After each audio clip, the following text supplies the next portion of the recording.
Bismillahirrahmanirrahim. Faslun fi ahkamil ju'alah wahia bitaslisil jim. Pasal selanjutnya yakni menjelaskan tentang akad ju'alah atau sayembara dengan membaca 3 harokat jimnya. Jadi bisa dibaca ju'alah, bisa ja'alah, bisa ji'alah. Wa makna halugotan, dan makna ju'alah secara bahasa adalah ma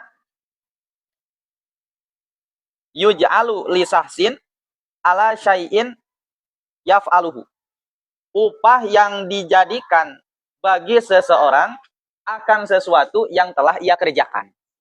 Itu ju'alah secara bahasa. Memerintah seseorang, tolong beliin saya buku, nanti saya kasih upah 2.000. Itu ju'alah, tapi ju'alahnya secara bahasa. Sedangkan wasara'an, ju'alah secara syara adalah iltizamu mutlaqi tasarrufi, kesanggupan orang yang mutlak tasarrufnya iwadon akan suatu pengganti makluman yang diketahui ala amalin muayyanin pada pekerjaan yang ditentukan au majhulin atau tidak ditentukan li muayyanin au ghairihi bagi seseorang yang tentu atau yang tidak tentu. Namanya ju'alah. Sayembara gimana? Barang siapa yang menemukan barang hilangku, maka padanya akan aku beri upah. Berarti kalau pada muayyan seperti ini. Saya ngomong si Jaed, apabila kamu bisa menemukan motorku yang hilang, maka kamu akan saya beri upah 100.000. Berarti kesanggupan saya mutlak tasarruf akan iwad maklum 100.000 diberikan pada si Jaed, orang muayyan, orang tentu. Jika dia berhasil menemukan motor yang hilang, berarti itu amalnya menemukan motor. Nah, itu berarti tangtu. Ada lagi bahasanya yang tidak tentu secara umum. Barang siapa yang menemukan motorku, maka akan saya beri upah. Itu kan tidak jelas. Bagi siapapun berarti kan umum. Yang menemukan motorku akan saya kasih upah. Upahnya gak jelas. Yang penting dikasih upah. Wal ju'alatu jaijun. Ju'alah jaijatun itu dihukumi boleh. Minat torofa ini dilakukan daripada 2 arah. Satu, torfil jail, orang yang memberikan upah, yang menyanggupi tadi. Yang kedua, wal maj'ulah, seseorang yang melakukannya, melakukan apa, yang mencari barang tersebut. Gitu. Wawa, ju'alah itu adalah ayyastarito fi raddi dolatihi, menyaratkan pada pengembalian barang hilangnya, iwadon makluman, akan iwad yang maklum, kakaulil jail, seperti perkataan kakauli jaiji tasarufi, seperti perkataan orang yang boleh tasarufnya atau mutlak tasarufnya, bahasa man rodda dolati falahu kaza. Barang siapa yang menemukan barang hilangku, maka dia berhak mendapatkan sekian. Sayembara namanya. Ju'alah. Ya, berarti ju'alah itu satu, bisa pada orang yang tentu. Yang kedua, bisa pada orang yang umum. Dan upahnya itu bisa ditentukan ataupun tidak. Kalau misalnya upahnya tidak ditentukan, berarti nanti akan dikembalikan pada sesuatu yang berharga. Gitu ya. Itu ju'alah. Sayembara. Ya banyaklah. Sayembara. Banyak akad ju'alah itu. Akad ju'alah seperti contoh banyak dimasukkan pada akad ju'alah itu. Nah, tahu kamu affiliate? Saya tahu lah. TikTok affiliate, Shopee affiliate, itu akad jualah. Dari pihak toko, dia semisal harga barang 100.000. Kemudian ada komisi 10%, berarti 10.000 dari tiap penjualan. Itu jailnya itu berarti pihak toko. Kita majulah. Barang siapa yang bisa barang siapa yang bisa menjualkan barang ini, maka akan saya kasih upah 10%. Itu sama. Ya. Shopee affiliate, TikTok affiliate, itu masuknya pada akad jualan. Gitu ya. Jadi kalau ada yang nanyain itu kalau affiliate masuknya pada akad apa? Itu akad jualan masuknya. Karena jika kamu berhasil membantu menjual produk tersebut, nanti kamu akan dapat komisi. Nah, komisi itu namanya upah. namanya ju'lu. Jadi kalau dalam ju'alah ya, kalau dalam ju'alah rukunnya itu ja'il, kedua maj'ulah, yang ketiga ju'lu. Ju'lu itu upah. Kalau dalam akad ijarah mah berarti ujroh. Ya, bahasa dalam akad ju'alah itu adalah ju'lu.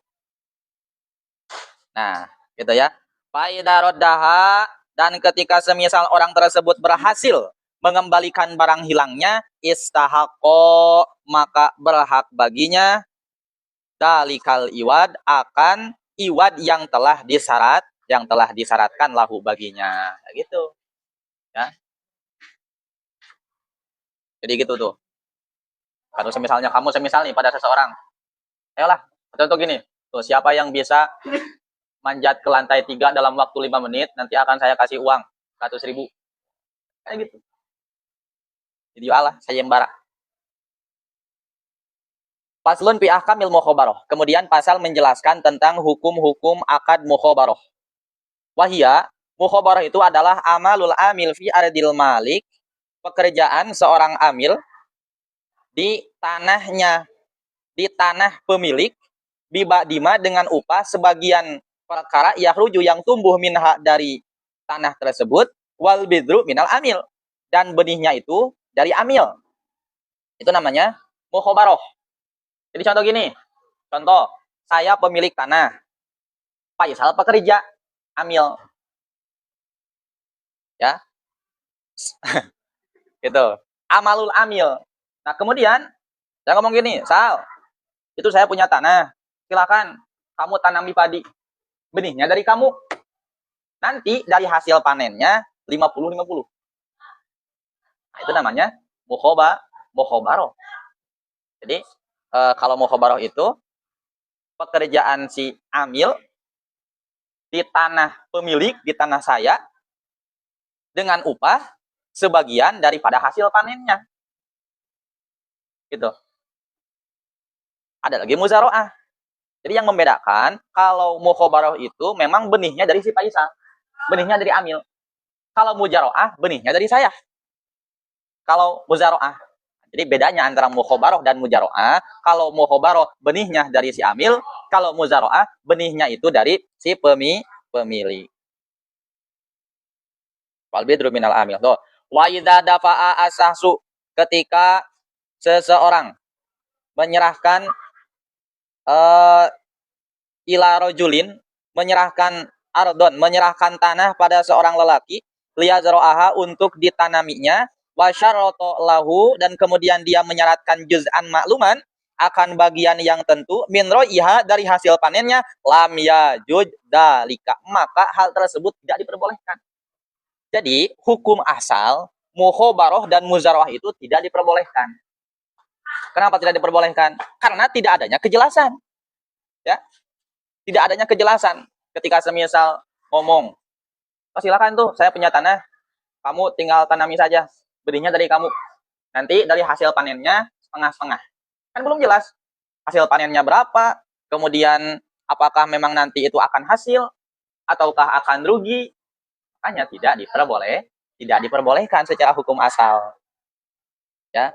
Walakin Nawawi, tetapi Imam An-Nawawi tab'an lil Mundir, mengikut pada pendapat Imam Ibni Mundir, ikhtaro, memilih jawazal mukhabarah wa kadal mujaroah, memperbolehkan akad mukhabarah dan juga akad muzaroah. Tuh, kalau akad muzaroah itu adalah amalul amil, memperkerjakan amil fil ardi, dalam di suatu tanah, bibadima dengan upah sebagiannya perkara yahruju yang tumbuh minha dari tanah tersebut, wal bidru minal malik, dan si benihnya itu dari si pemilik.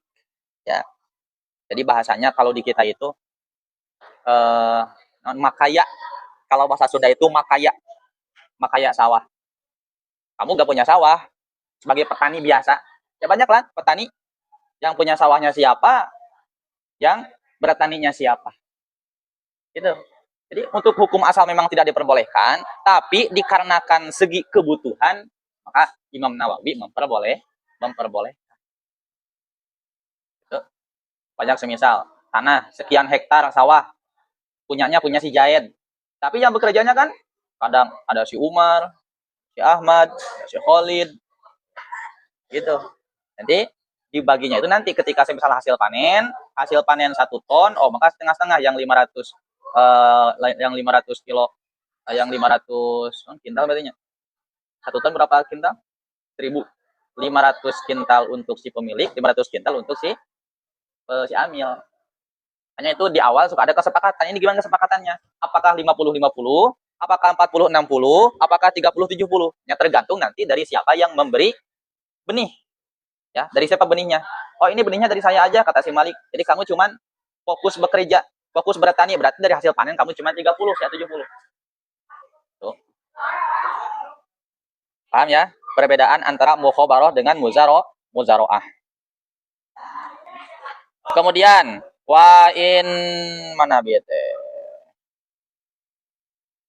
Wa in akroha sasun iyaha. Ketika seseorang menyewakan tanah bizahabin dengan upah emas atau pidotin atau perak, au syaroto atau menyaratkan lahu baginya to aman akan makanan makluman yang maklum bizimatihi dalam tanggungannya jaja, maka itu boleh saya sewakan tanah ini kepadamu. Saya menyewa tanah ini dengan bayaran apa? Dengan dibayar makanan yang tentu dalam tanggungan saya. Nah, kalau itu diperbolehkan. Itu masuknya nanti ke akad apa sewa menyewa. Gitu ya. Amalau dapa'a asasu, amalau dapa'a lisasin, adapun ketika semisal memberikannya pada seseorang, adapun ketika seseorang memberi pada si Jaed gitu, biar gak pusing. Ardon akan suatu tanah, pihak yang dalam tanah tersebut, nahlun ada buah kurma, kasirun, pohon kurma kasirun au qalilun, baik banyak ataupun sedikit, pasakohu, kemudian dia melakukan akad musakoh alaihi pada pohon kurma tersebut, wazaroahu, kemudian melakukan akad muzaroah alal ardi pada tanahnya, ya, pada tanahnya, maka pada juju diperbolehkan hadhil mujaro'atu, akad mujaro'ah itu tab'an lil musakoh, karena mengikuti akad musakoh. Berarti ini mah kasusnya gini, saya punya tanah 1 hektar, kemudian dalam tanah tersebut semisal yang 200 meternya itu ada pohon kurma. Ngomong ke si Jaed, tuh saya ada tanah 1 hektar, kemudian ada pohon kurma 200 meter. Kalau kamu mau mengurusinya dan menyiraminya, silahkan. Berarti melakukan akad musakoh pada pohon kurma tersebut. Nah, setelah itu, kemudian si tanahnya dijadikan akad muzaroah. Dan untuk tanahnya, saya akad muzaroah padamu. Dengan benih, nih dari saya, nanti perjanjian dari hasil panennya 50-50. Nah, kalau gitu gimana? Kalau itu diperbolehkan. Kenapa diperbolehkan? Karena ikut pada akad musakoh. Makanya kata kemarin tuh, musakoh pada tanaman selain kurma dan juga anggur itu diperbolehkan jika tanaman yang lainnya ikut pada tanaman kurma dan tanaman anggur. Ikuti pada kaidah atabiu tabiun. Ya, atabiu tabiun. Itu ya. Paham nggak? Ada pertanyaan nggak? Apanya? Perlombaan masuk pada akad jualah, nggak tergantung siapa yang mengadakan, kemudian apakah ditarik uang pendaftaran atau enggak. Kalau perlombaan yang hadiahnya diambil daripada uang pendaftaran, maka itu termasuknya judi. Perlombaan futsal per grup 5.000, daftar 10 orang, 10 grup, ya hasil berarti 50.000. Yang 50.000 itu dijadikan hadiah. Ayo berlomba, yang menang nanti mendapatkan hadiah 50.000. Yang mana 50.000 itu dari uang besar. Nah itu disebutnya judi. Ayo. Bukan gak usah ngadain lomba. Tapi supaya halal harus ada muhalil. Muhalil itu pihak ketiga yang tidak ikut perlombaannya. Misalnya dari pihak sponsor, ya. Ada nih yang ikut daftar, yang ikut bayar, tapi dia tidak ikut main. Udah, ketika ada seseorang itu yang ikut daftar, tapi dia gak ikut main, itu namanya muhalil. Orang yang menghalalkan, ya. Makanya kalau dalam perlombaan itu, kalau yang lebih baik itu dari uang si hadiah itu jangan diambil daripada uang peserta harusnya. Tapi harus ada seseorang, misal dari pihak sponsor lah, dari pihak yang lain. Misal nih, mengadakan lomba, kemudian ada pihak ketiga, ini saya tambah ini buat hadiahnya 100.000. Hal itu mah enggak. Ini namanya muhalil, ya, orang yang menghalalkan. Gitu. Ya, kayak tadi tuh, atau kalau futsal itu kalau ada bahasa, kalau di Sunda itu lehyar, leh bayar. Salah berarti yang membayar. Apakah itu gak judi? Judi itu tuh. Taruhan bola. Lo pegang apa? Lo pegang Persib. Lo pegang apa? Persija. Berapa cebanan? Itu juga sama judi, gitu deh. Ya, nggak boleh, nggak boleh. Jadi kalau mau halal tuh kayak tadi, kalau mau halal, ayo kamu grup A sama grup B main bola. Nah, yang menang dapat hadiah dari saya nih 100.000. Cuma enggak. Makanya nanti di depan juga ada kitabul musabakoh, menjelaskan tentang bukan akad berarti perlombaan. Jadi perlombaan yang diperbolehkan itu sebenarnya hanya balap kuda, kemudian memanah, itu yang diperbolehkan. Kitabul sabki, selain itu nggak boleh. Makanya kayak 17 Agustusan, kayak seperti hari santri, perlombaan apa. Makanya yang lebih baik itu tidak mengambil upah tidak mengambil hadiah dari pendaftaran. Gitu ya.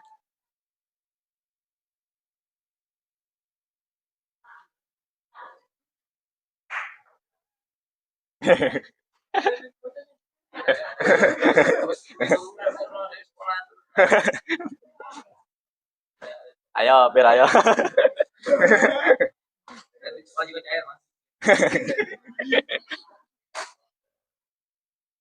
Asal jangan murni aja. Jangan murni. Jadi intinya harus ada muhalil, udah gitu aja. Harus ada dari satu pihak yang ikut menyumbang, tapi dia tidak ikut main. Gitu. Hah? Gak apa-apa.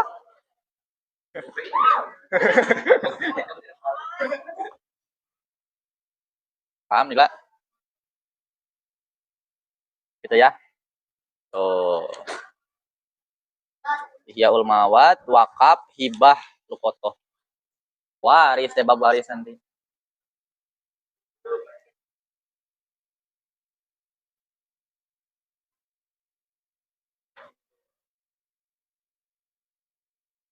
Wallahu a'lam bishawab. Wa bin ba'na bima alam dana.